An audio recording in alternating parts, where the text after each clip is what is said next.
अकाली निधन होणं आणि महाराष्ट्राच्या राजकारणात एक मोठी पोकळी निर्माण होणं आणि सर्व त्यांच्या चाहत्यांमध्ये कार्यकर्त्यांमध्ये ज्या भावना व्यक्त होतात, आपण काय त्याबद्दल? अजिबात नाही. हे बघा, अजितदादांना कालच अग्नी दिलेला आहे. अजितदादांचं जाणं या धक्क्यातून महाराष्ट्र अद्याप सावरलेला नाही. आणि तरी जर कोणी त्यांच्या नावानं राजकारण करत असेल तर ते सर्वस्वी चुकीचं आहे. एकतर त्यांचा कुटुंबावरचा आघात मोठा आहे. त्यांचे जे तळागाळाचे वरचे सोडून द्या, ते मंत्री वगैरे ते त्यासाठी झालेले असतात, बरं का. तळागाळाचा कार्यकर्ता जो आहे, सामान्य माणूस आहे, ज्यांचा अजितदादांशी अनेक कारणाने संबंध आला, त्यांना बसलेला धक्का हा महत्त्वाचा आहे. अशा वेळेला राजकीय चर्चा करणं पुढले 15 दिवस, किमान 15-20 दिवस, हे सर्वस्वी अमानुष आहे. आणि हे सगळे विषय त्यांच्या पक्षातले पक्षांतर्गत आहे. आणि अशा पक्षांतर्गत विषयावरती या क्षणी आम्ही बोलणं हे योग्य नाही, किंवा त्यांच्या कुटुंबाच्या संदर्भात काही निर्णय असतील त्याच्यावरती आम्ही मत व्यक्त करणं हे योग्य नाही. कारण आपण पाहिलं असेल, कारण कुटुंब पूर्णपणे कोलमडून पडलेलं आपण पाहिलं असेल. त्या पवार कुटुंबातला प्रत्येक घटक, त्याच्या डोळ्यामध्ये अश्रू आणि हुंदके होते. राजकारणाचा विचार करायला आता कोणाकडे वेळ आहे? स्थिरस्थावर झाल्याशिवाय सगळं कोणी बोलणार नाही या विषयावर. आणि तुम्ही असे प्रश्न विचारून त्या विषयाला पाटे फोडू नका.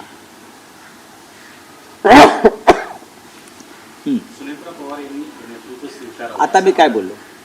आता मी कोणत्या विषयावर बोललो? की या विषयावरती आता बोलणं हे अमानुष आहे. जर कोणी हा विषय काढला असेल तर ते माणुसकी शून्य लोक आहेत. मग त्यांच्या पक्षातले मंत्री असतील किंवा आमदार असतील.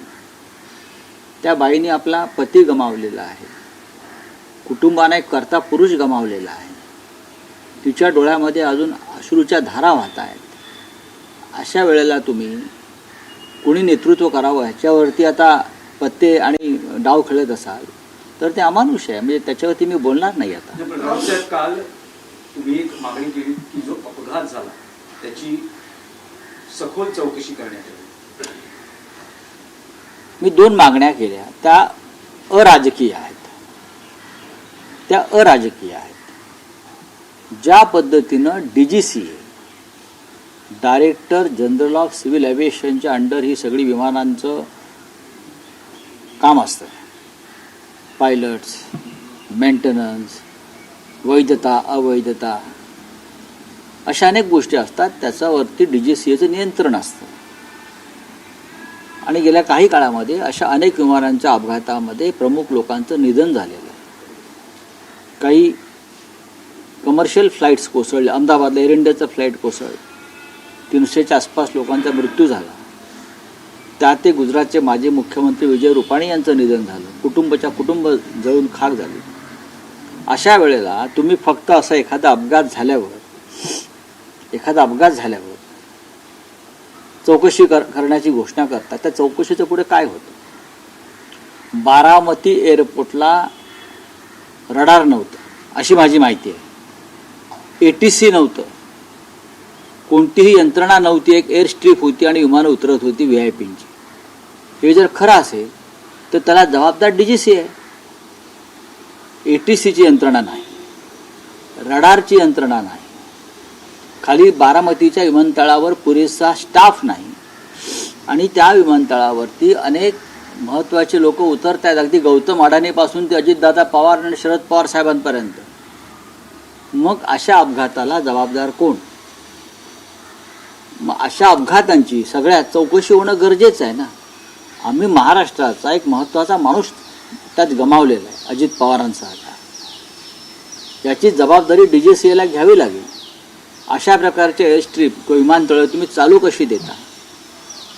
वैमानिक आकाशामध्ये घिरट्या मारत होता विमान घेऊन आणि त्याला उतरण्याची संधी मिळत नव्हती आणि तरी त्याने विमान लँड केलं. त्याला कोणी संदेश दिलाय का लँड करा म्हणून?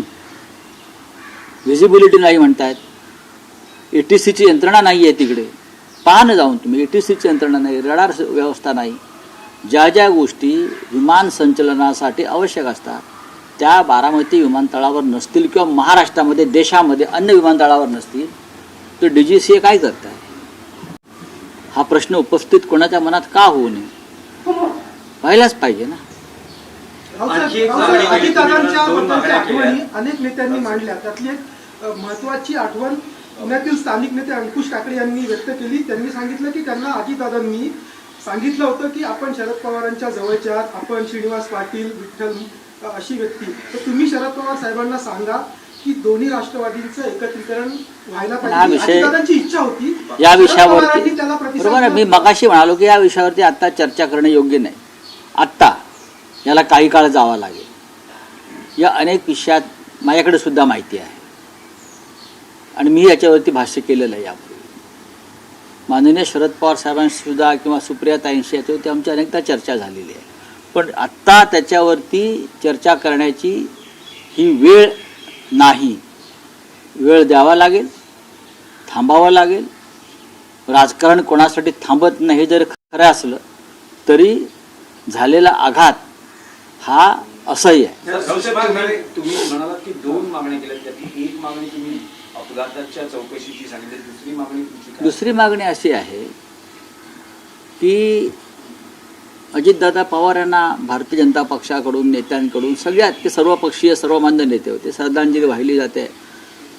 अजित पवारांना श्रद्धांजली वाहण्यासाठी 5 जाहिराती दिल्या एका दुसऱ्या पक्षानं, सरकारनं नाही तर भाजपनं. हे कौतुकास्पद आहे की आपल्या एका आघाडीतल्या सहकार्यासाठी अशा प्रकारे श्रद्धांजली वाहणं महाराष्ट्रभरात हे कौतुकास्पद आहे. पण याच भारतीय जनता पक्षानं दादांवरती 70,000 कोटीचा सिंचन घोटाळ्याचा आरोप केला आणि त्यातला काहीच ते सिद्ध करू शकले नाहीत. तो सगळा आरोप प्रधानमंत्र्यांनी केला, भाजपने केला, देवेंद्र फडणवीस यांनी केला.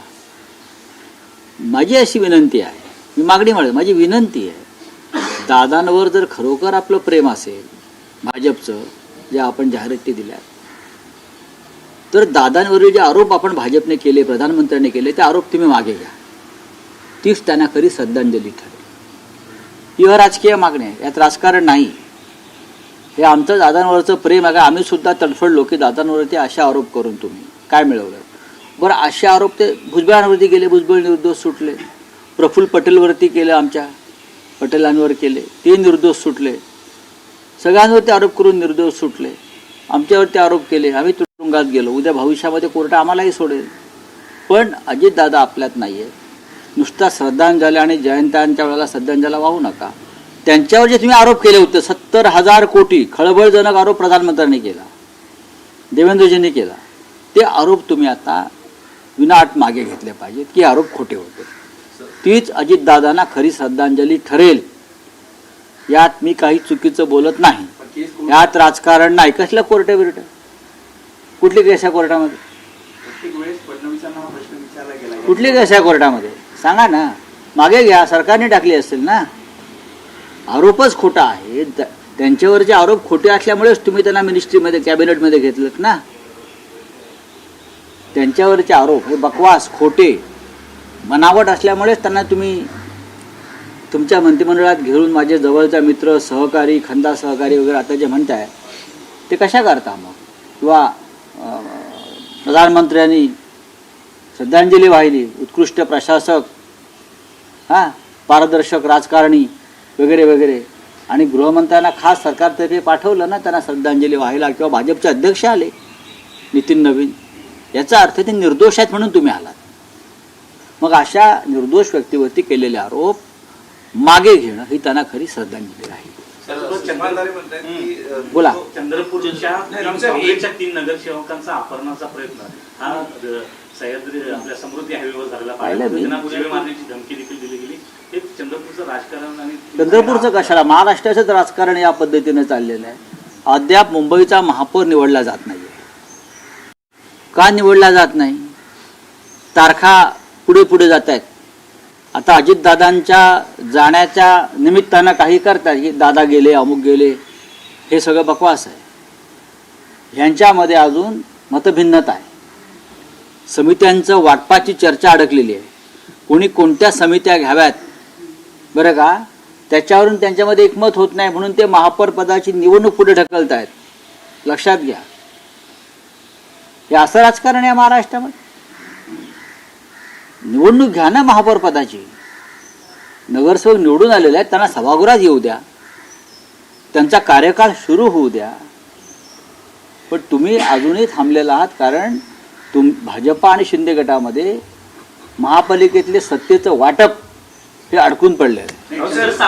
एक विषय मुखपत्र सामनामध्ये जी बातमी आहे, ज्यात असं म्हटलं आहे की या विधिमंडळ अर्थसंकल्पीय अधिवेशनात नवा कायदा आणण्याच्या हालचाली सुरू आहेत, ज्यात विरोधी पक्षनेतेपदासाठी आमदारांची संख्या निश्चित केली जाईल. बघा, हे शिवसेनेला किंवा विरोधी पक्षांना विरोधी पक्षनेतेपद मिळू नये यासाठी चाललेले डावपेच आहे. अत्यंत घृणास्पद असं एक कृत्य आहे की विरोधकांना विरोधी पक्षनेतेपद, ज्याला कॅबिनेट दर्जा असतो, विधान परिषदेत सुद्धा मिळू द्यायचं नाही आणि विधानसभेत मिळू, याला हलकटपणा म्हणतात.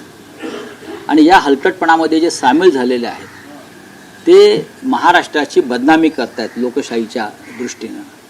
देवेंद्र फडणवीस असतील, पण ते अर्थात मोदींचे चेले आहेत किंवा अमित शहाचे चेले आहेत, त्यांच्याकडनं काय अपेक्षा करणार तुम्ही? ज्या प्रजासत्ताक दिनाच्या सोहळ्यामध्ये ज्या सरकारनं विरोधी पक्षनेते राहुल गांधी आणि मल्लिकार्जुन खरगे यांना मागच्या रांगेत नेऊन बसवलं, त्यांच्याकडून तुम्ही विरोधी पक्षाचा सन्मान राहील ही काय अपेक्षा करताय? महाराष्ट्रात पण तेच होत आहे. चला, थँक्यू. सर्वेक्षण क्या हिंदी में क्या आपका आपला पक्ष कोणासोबत असणार? कारण काँग्रेसही दावा करतंय की आम्ही ठाकरेंच्या शिवसेनेसोबत संपर्क साधतोय. जोरगेवार असं म्हणतायत की ठाकरेंच्या शिवसेनेचे नगरसेवक चंद्रपूरमध्ये आमच्यासोबत आले आणि आम्ही सत्ता स्थापन. बघा, जोरगेवार काय म्हणतात मला माहित नाही. जोरगेवारी आता भाजपचे हस्तक म्हणून काम करतायत, बरोबर आहे. पण मी इतकंच सांगेल, विजय वडेट्टीवार आणि शिवसेनेमध्ये सकारात्मक चर्चा झालेली आहे, एवढंच मी सांगू शकतो. भारतीय जनता पक्षाबरोबर जाण्यासंदर्भात जर भारतीय जनता पक्ष म्हणत असेल तसं, तर ते हवेत तीर मारतात या क्षणी. भारतीय जनता पक्षाबरोबर आमची कोणतीही चर्चा अद्याप झालेली नाही. हां, काँग्रेसबरोबर झालेली आहे. विजय वडेट्टीवार यांच्याशी शिवसेना पक्षप्रमुख उद्धव ठाकरे यांच्याबरोबर चर्चा झाली. स्वतः विजयराव हे मातोश्रीवरती आले होते, तिथेही चर्चा झाली. त्यांचा आणि आमचा संवाद सुरू आहे आणि निर्णय होईल 1-2 दिवसात. राष्ट्रीय स्तरावरचा विषय आहे की भाजपने एक मुद्दा उपस्थित केला आहे की विरोधी पक्षनेते राहुल गांधी हे अनेक शासकीय कार्यक्रमांना उपस्थित राहत नाही.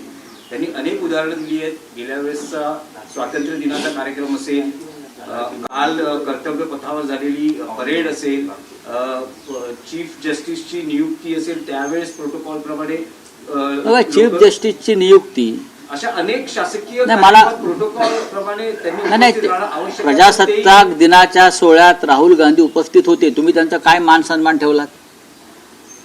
भारतीय जनता पक्षानं उगा तांडव करू नये. स्वातंत्र्य दिनाच्या प्रजासत्ताक दिनाच्या सोहळ्यात मल्लिकार्जुन खरगे आणि राहुल गांधी हे 2 विरोधी पक्षनेते उपस्थित होते. तुम्ही त्यांना ऐरे गैरे पहिल्या रांगेत बसले. मंत्री आणि मंत्र्यांचं कुटुंब असेल, अमुक असेल, आणि गांधी कुटुंबाचा प्रमुख माणूस, ज्या गांधी कुटुंबाने देशासाठी महान त्याग आणि बलिदान केलेलं आहे, राहुल गांधी विरोधी पक्षनेते आहेत लोकसभेचे.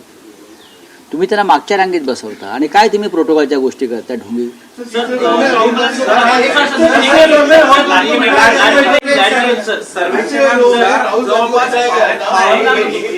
$2.25 लाख कोटी रुपयाचा अतिरिक्त बोजा राज्याच्या तिजोरीवर पडतोय आणि सगळ्यात महत्वाचं राज्याच्या गुंतवणुकीवर देखील त्याचा परिणाम पडतो. त्या प्रकारे एक सर्वेक्षण झालंय आणि महिलांना जे देत आहेत लाडकी बहीण. आता मला अडचण वाटत नाही. आपले मुख्यमंत्री देवेंद्र फडणवीस हे 36 लाख कोटी घेऊन डावोसवरून आलेले आहेत. 36 लाख कोटी रुपये घेऊन आले आहेत आणि मंत्रालयामध्ये 36 लाख कोटी मोजण्याचं काम सुरू आहे 6व्या माळ्यावर, बरं का. ते आता रिझर्व्ह बँकेत भरले जातील आणि मग सगळं आबाद आहे.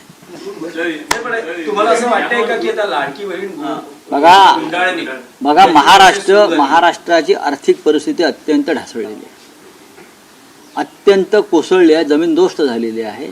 आणि लोकप्रिय योजनांच्या नावाखाली राजकीय स्वार्थ साधण्यासाठी सरकारी तिजोरीची लूट महाराष्ट्राचं अर्थव्यवस्था रसा तळाला घेऊन जात आहे. एवढंच मी सांगेन.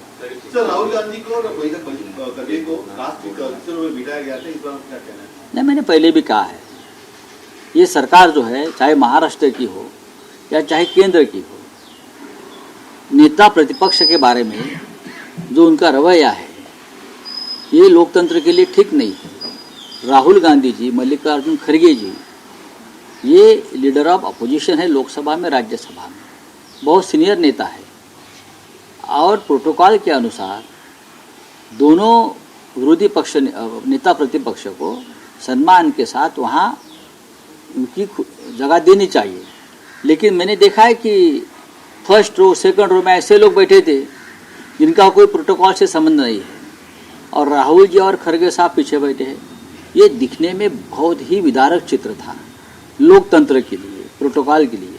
लेकिन ये लोग करते, महाराष्ट्र में तो अब एक कानून ला रहे हैं कि किसी भी हालत में विधानसभा और विधान परिषद में उनको नहीं मिलना चाहिए, नेता प्रतिपक्ष नहीं मिलना चाहिए. इसलिए लोग कानून बना रहे हैं. ये उनके लोकतंत्र के बारे में उनका मोहब्बत है.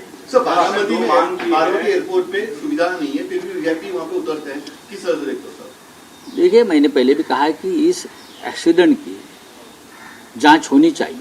मैं पॉलिटिकल बात नहीं कर रहा हूँ, लेकिन जो खराबी, टेक्निकल खराबी वहाँ हमको दिखती है, उसमें एटीसी नहीं है, वहाँ रडार नहीं है, वहाँ स्टाफ नहीं है वहाँ, और बड़े बड़े वीआईपी के फ्लाइट वहाँ लैंड होते हैं, चाहे गौतम अडानी हो, अजित पवार हो, शरद पवार साहब हो, बड़े बड़े नेता आते हैं वहाँ और फ्लाइट लैंड हो जाते हैं. डीजीसीए क्या सो रहा था क्या? अब अजित पवार जाने के बाद सब जाग गए हैं.